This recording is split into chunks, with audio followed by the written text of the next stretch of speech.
Hello दोस्तों, cancer एक काफ़ी कॉमन बीमारी है, लेकिन इससे संबंधित काफ़ी कॉमन अवधारणाएं या मिथ्स भी है सोसाइटी में, जिनके बारे में बात करना और जिनको डिस्कस करना ज़रूरी है, क्योंकि इस बीमारी के संबंधित बहुत सारी अवधारणाएं हैं जो कि इस बीमारी के मैनेजमेंट को अक्सर मुश्किल कर देती है। लोग इस मामले में ट्रीटमेंट करना नहीं चाहते हैं, कई बार डर जाते हैं, क्योंकि ये मिथ्स सोसाइटी में बहुत ज़्यादा प्रेवलेंट है, बहुत ज़्यादा प्रचलित ये अवधारणा है। तो आज बात करेंगे कुछ इंपॉर्टेंट मिथ्स या अवधारणाओं के बारे में जो कैंसर के संबंधित लोगों के मन में होती है और इनके मामले में सच्चाई क्या है विद फैक्ट्स। टॉपिक पर जाने से पहले जो लोग हमारे चैनल पर नए हैं उन्हें रिक्वेस्ट करूंगा कि चैनल को सब्सक्राइब करें, वीडियोस को लाइक करें, शेयर करें, फॉलो करें, कमेंट करें, पूरा देखें। टॉपिक इंपॉर्टेंट है, इसे एंड तक देखिएगा। चलिए शुरू करें।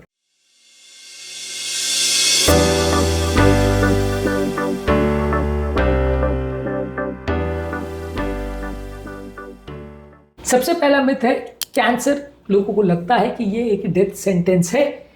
कैंसर हमेशा फेटल हो ऐसा ज़रूरी नहीं है। बहुत सारे केसेस में यदि अर्ली स्टेज में कैंसर को डिटेक्ट कर लिया जाए तो बहुत सारे पेशेंट को बचाया जा सकता है। जो रिसेक्टेबल कैंसर्स होते हैं जैसे ब्रेस्ट का, प्रोस्टेट का और थायराइड का, इसमें अच्छे खासे सर्वाइवल मिल सकते हैं और 5 साल का सर्वाइवल रेट लगभग 90% तक भी जा सकता है इन सारे केसेस में। इसलिए यदि कोई व्यक्ति ये सोचता है कि कैंसर का मतलब डेथ सेंटेंस से कैंसर हो गया मतलब मर ही जाएगा व्यक्ति, ऐसा ज़रूरी नहीं है। बहुत सारे लोग लगभग ठीक ठाक लाइफ जी सकते हैं। हाँ, डेफिनेटली ये कह रहा हूँ कि ये सबसे डेंजरस बीमारियों में से मृत्यु दर इसमें बहुत ज़्यादा है। बाकी सभी बीमारियों के कंपैरिजन में मृत्यु दर इसमें काफ़ी ज़्यादा है, लेकिन 100% ऐसा नहीं है, डेथ सेंटेंस ऐसा नहीं है। बहुत सारे लोग को इसमें बचाया जा सकता है। इसके अलावा कुछ लोग को लगता है कि यदि कैंसर के पेशेंट में आप सेल्स का शुगर का कंट्रोल बंद कर देते हैं तो ये कैंसर को पूरी तरह से क्योर कर देता है, क्योंकि सेल जो है वो ग्लूकोज पे चलते हैं। ग्लूकोज का सप्लाई बंद कर दिया तो वो कैंसर ग्रो करना बंद कर देगा। ये कुछ हद तक इसमें थोड़ा सा सेंस है कि कैंसर के सेल्स को बहुत ज़्यादा मात्रा में ग्लूकोज लगता है, बहुत रैपिडली ग्लूकोज लगता है, तो इसलिए यदि आप कार्बोहाइड्रेट्स को बंद कर देते तो कैंसर के ग्रोथ को कुछ इफेक्ट हो सकता है। लेकिन ओवरऑल ये है कि कैंसर को इससे बहुत ज़्यादा फर्क नहीं पड़ता है। कैंसर जो है बॉडी के दूसरे सिस्टम से स्टोर हाउस से कैंसर सेल जो है वो ग्लूकोज को यूटिलाइज कर सकते हैं, बाकी कार्बोहाइड्रेट्स को भी वो यूटिलाइज कर सकते हैं। तो अगर डाइट से आप ग्लूकोज को पूरी तरह से भी हटा भी दोगे तो भी कैंसर पूरी तरह से रुक जाएगा और ख़त्म हो जाएगा, ऐसा नहीं होने वाला है। हाँ, ये है कि थोड़ा फ़ायदा मिलता है और खासकर कैंसर से प्रोटेक्शन में इसका डेफिनेटली रोल है। इंटरमिटेंट फास्टिंग का जो कॉन्सेप्ट है, जहाँ हम ग्लूकोज इंटेक को कम करते हैं और वहाँ पे वजन को कम करते हैं, तो वहाँ कैंसर से प्रोटेक्शन ज़रूर मिलती है कुछ हद तक, वहाँ पे इसका डेफिनेटली रोल है। लेकिन कैंसर को क्योर कर देगा, एक बार कैंसर हो जाएगा, ये सोचना गलत है। अगर आप इस तरह का अवधारणा लेके बैठेंगे और पेशेंट का ग्लूकोज सप्लाई बंद कर देंगे तो हो सकता है पेशेंट मालनरिशमेंट की वजह से मर जाए, लेकिन कैंसर पूरा ठीक हो जाएगा, ऐसा यूजली नहीं होगा। इसके अलावा कुछ लोग को लगता है कि यदि आप फ़ोन या माइक्रोवेव का प्रयोग करोगे तो वो कैंसर को क्योर कर सकता है। ऑब्वियसली फ़ोन या माइक्रोवेव कैंसर को क्योर कर सके ऐसा कोई एविडेंस नहीं है। सेल फोन्स में थोड़ा बहुत नॉन आयनाइजिंग रेडिएशन होता है जो कि कुछ लोगों में रेडिएशन इंड्यूस डैमेज कर सकता है, कैंसर बनाने या बढ़ाने में उसका थोड़ा बहुत रोल हो सकता है, लेकिन ओवरऑल ये किसी तरह के कैंसर के सेल्स को मार सके वैसा ही नहीं है। ये ओवरऑल जो माइक्रोवेव्स जो हम यूज़ करते हैं उसमें भी जो रेडिएशन होता है वो खाने को रेडियोएक्टिव बना देता है, वैसा नहीं है। जो रेडिएशन थेरेपी कैंसर के लिए यूज़ करते हैं वो अलग तरह का रेडिएशन होता है। माइक्रोवेव और फ़ोन से मिलने वाला रेडिएशन वो कहीं से कहीं तक कैंसर सेल्स पर उपयोगी ऐसा नहीं है। अगर आप माइक्रोवेव को बहुत ज़्यादा उसके पास रखोगे, उसके ऊपर भी बैठ जाओगे या 4-5 फ़ोन अपने कैंसर के ऊपर रख भी लोगे, मान लीजिए ब्रेस्ट कैंसर, उस पर 4-5 फ़ोन रख के बैठ गए, तो भी इतना रेडिएशन जनरेट नहीं होगा कि वो कैंसर में 2-5% का भी इंप्रूवमेंट ला सके। तो ये कम्प्लीटली एक मिथ है कि फ़ोन या माइक्रोवेव जैसे इक्विपमेंट कैंसर में कुछ फ़ायदा कर सकेंगे, वैसा नहीं है। इस तरह के मिथ्स को पालना बेवकूफ़ी है। इसके अलावा कुछ लोग को लगता है कि हर्बल रेमेडीज़ और अल्कलाइन डाइट से कैंसर क्योर हो जाता है। ना हर्बल रेमेडी और ना कैंसर के लिए अगर आप अल्कलाइन डाइट लेते हो तो उससे बहुत ज़्यादा कोई सिग्निफिकेंट फायदा मिलेगा। ये ना सारे नेचुरल सप्लीमेंट आपकी नेचुरल हेल्थ के लिए अच्छे हैं पर मेडिकल थेरेपी को रिप्लेस नहीं करते। इनसे आप कैंसर के सप्लीमेंटेशन में थेरेपी के साथ यूज़ कर सकते हो। इससे थोड़ा बहुत आपको शायद फ़ायदा 2-5% का मिल जाए, पर कोई साइंटिफिक डेटा बहुत ज़्यादा इनके लिए अवेलेबल नहीं है जो ये साबित करेगा कि ये आपके कैंसर के लिए बहुत उपयोगी है और कैंसर के ट्रीटमेंट में आपकी बहुत मददगार है। वैसे यूजुअली कोई डेटा अभी तक अवेलेबल नहीं है। थोड़ा फ़ायदा मिल सकता है, इसलिए आप इसके ट्राई कर सकते हो, बहुत ज़्यादा फ़ायदा एक्सपेक्ट मत करिए। इसके अलावा कुछ लोग को लगता है कि कैंसर हमेशा हेरिडिटी होता है। कैंसर बहुत सारे लाइफस्टाइल फैक्टर्स जैसे स्मोकिंग, डाइट, इन्फेक्शन और केमिकल्स के एक्सपोजर से भी बनता है। जेनेटिक फैक्टर्स खाली 5 to 10% केसेस में ही कैंसर का इंपॉर्टेंट रोल प्ले करते हैं। बहुत सारे दूसरे फैक्टर्स हैं जो कैंसर करवाने में रिस्क प्ले करते हैं। इसलिए अगर किसी व्यक्ति को लगता है कि मेरे परिवार में किसी को कैंसर नहीं तो मेरे को भी नहीं होगा क्योंकि जेनेटिक नहीं है मेरी, तो वो सोचना गलत है। दूसरे रिस्क फैक्टर्स पर भी कंट्रोल करना जरूरी है। यदि उस पर आप ध्यान नहीं देंगे तो कैंसर होने का रिस्क हो सकता है, क्योंकि 90% होने वाले कैंसर्स दूसरे फैक्टर से गवर्न होते हैं। 5 to 10% कैंसर में ही जेनेटिक कंपोनेंट होता है। कुछ लोग को लगता है कि डिओड्रेंट्स और हेयर डाई यूज करने से कैंसर हो जाता है।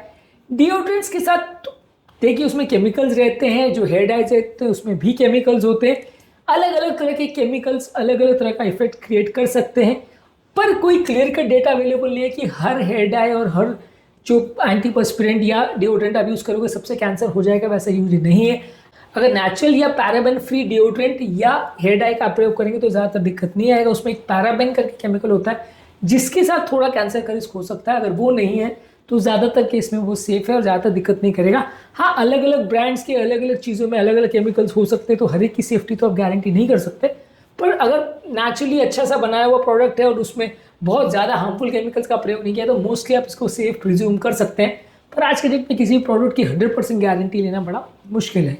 इसके अलावा कुछ लोग को ऐसा लगता है कि कैंसर की सर्जरी से कैंसर और ज़्यादा जल्दी फैलता है। जैसे ही कैंसर हवा को एक्सपोज करेगा वो और जल्दी बढ़ने लगता है और फैलता है। सर्जरी एकमात्र सबसे बेस्ट ऑप्शन है जो कैंसर में सिग्निफिकेंट क्योर दे सकता है। और ज़्यादातर कैंसर के बाद अगर ठीक ठाक बड़े बड़े कैंसर्स में आप बात करो तो सर्वाइवल के चांसेस अगर सर्जरी से वो उसको काट के फेंका जा सके उस पोर्शन को तो ही सबसे अच्छे मिलते हैं।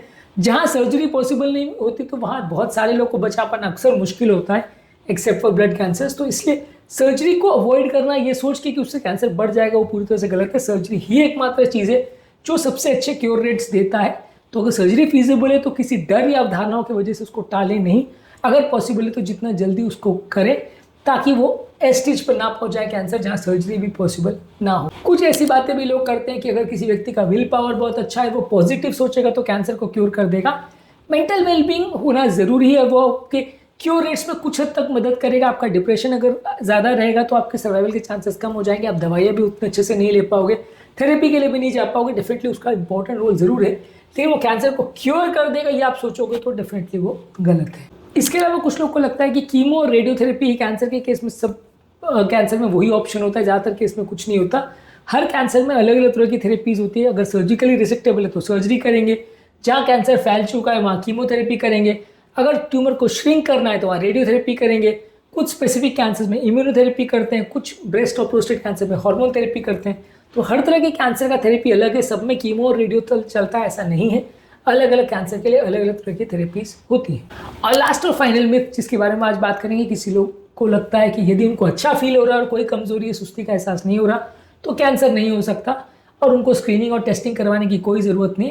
ये भी सोचना गलत है। बहुत सारे कैंसर्स लंबे समय तक कुछ भी सिम्टम ना प्रोड्यूस करे ऐसा हो सकता है, इसलिए रेगुलर स्क्रीनिंग्स और चेकअप्स करवाते रहना ज़रूरी है। कैंसर जब सिम्टम्स प्रोड्यूस करना चालू करता है तब अक्सर वो ऑलरेडी एडवांस स्टेज पर पहुंच चुका होता है और तब उसका ट्रीटमेंट अक्सर बहुत मुश्किल हो जाता है। इसलिए रेगुलर इवैल्यूएशन करना ज़रूरी है।